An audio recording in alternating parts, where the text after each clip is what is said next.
Hi friends, ఈ video వచ్చి fridge గురించి అండి. ఫ్రిడ్జ్ మీకు చూడండి, ఒకసారి డీ ఫ్రిడ్జ్ బాక్స్ మీకు ఎక్కువ ఐస్ కూలింగ్ అయిపోతుంది. ఈ విధంగా ఐస్ కూలింగ్ అయిపోయిన తర్వాత బటన్ నొక్కేస్తుంటారు.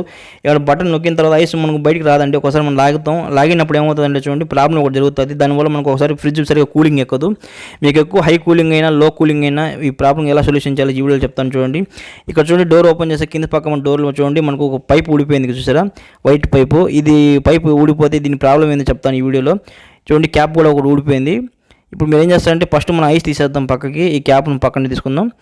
దీని ప్రాబ్లం ఏందో చెప్తాను. ఇప్పుడు పైప్ ఊడిపోయింది కాబట్టి కింది పక్క ఈ క్యాప్ మనకు చూడండి, ఇది దానికి ఫిట్టింగ్ అండి, ఈ పైప్ ఫిట్టింగ్. దీన్ని ఎలా బిగించాలి చెప్తాను నేను.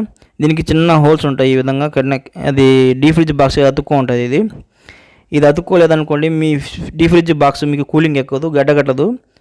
ఇది మెయిన్ పార్ట్. దీన్ని మర్చిపోకండి. ఎప్పుడైనా సరే గడ్డగట్టినప్పుడు ఇది వచ్చేస్తూ ఉంటుంది, ఊడిపోతూ ఉంటాయి. ఈ పైప్ ఉంది కదా, ఈ పైప్ మనకు చూడండి డీ ఫ్రిడ్జ్ బాక్స్కి మనకు ఊడిపోతే కూలింగ్ ఎక్కదు, అతుక్కో అంటే మనకు ఫుల్ కూలింగ్ ఎక్కుతుంది.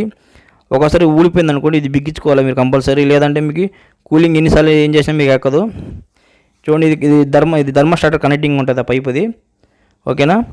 ఇప్పుడు మనం ఏం చేస్తామంటే పైప్ని ఎలా బిగించాలో చూపిస్తాను. చాలా ఈజీగా అండి, ప్రెస్సింగే, ఓన్లీ ప్రెస్సింగే. చూసుకోండి ఎలా ఉందో, అది హోల్స్ కరెక్ట్గా సెట్ చేసి, ఆ పైప్ మనకు బెండింగ్ ఉంది కదా, ఆ బెండింగ్ కరెక్ట్గా ఆ లింక్లో కరెక్ట్గా సెట్ చేయండి. ఆ హోల్స్ కానీ పైప్ బయటికి రావాలా, అంతే. ఇప్పుడు మనకు ఇది రెడీ అయిపోయింది. ఇది ఎక్కడ బిగించాలంటే చూడండి, డీ ఫ్రిడ్జ్ బాక్స్ కింద 4 హోల్స్ ఉంటాయి, లింక్స్ ఉంటాయి దానికి. ఆ లింక్స్ కూడా హోల్స్ కూడా ఈ లింక్స్ సెట్ అయిపోతాయి. ఇప్పుడు చూపిస్తా చూడండి, ఈ 4 హోల్స్ ఉన్నాయి కదా, ఈ 4 హోల్స్ కూడా మనకు ఈ ప్లాస్టిక్ తీసుకుపోయే అడాప్టరు ఆడ మన ప్రెస్సింగ్ అదిమితే సెట్ అయిపోతుంది.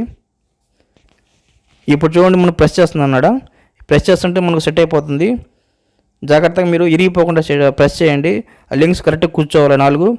ఆ పైప్ కూడా మనకు ఊడిపోకూడదు, అంతే సెట్ అయిపోతుంది. చూసారా, ఈ విధంగా ఈజీగా మీరు సెట్ చేసుకుంటే మీ డీ ఫ్రిడ్జ్ బాక్స్ ఫుల్ కూలింగ్ వస్తుంది.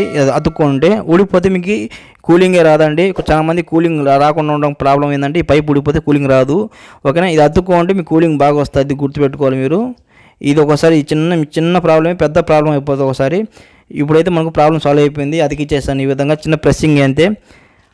ఇక్కడ మన యాస్టేజ్గా మన డోర్ కింద డోర్ ఈ విధంగా సెట్ చేసేయండి. ఎప్పుడైనా సరే గడ్డ కట్టినప్పుడు మీరు బటన్ ప్రెస్ చేసినప్పుడు ఐస్కి అతుక్కుని వచ్చేస్తుంటుంది. ఇది వచ్చేసిన తర్వాత మళ్ళీ యాస్టేజ్గా మీరు ఫిట్ చేసేయండి.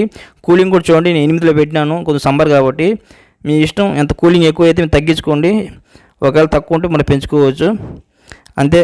ఆల్మోస్ట్ ఫ్రిడ్జ్ రిపేర్ చాలా చేశానండి, చెక్ చేసుకున్న ఛానల్ ఉంటుంది లైట్ రిపేర్ అని. నా వీడియో నచ్చితే నా ఛానల్ సబ్స్క్రైబ్ చేయండి, షేర్ చేయండి, లైక్ చేయండి, కామెంట్ చేయండి. చూస్తున్నానండి ఇలాంటి యూస్ఫుల్ వీడియోస్.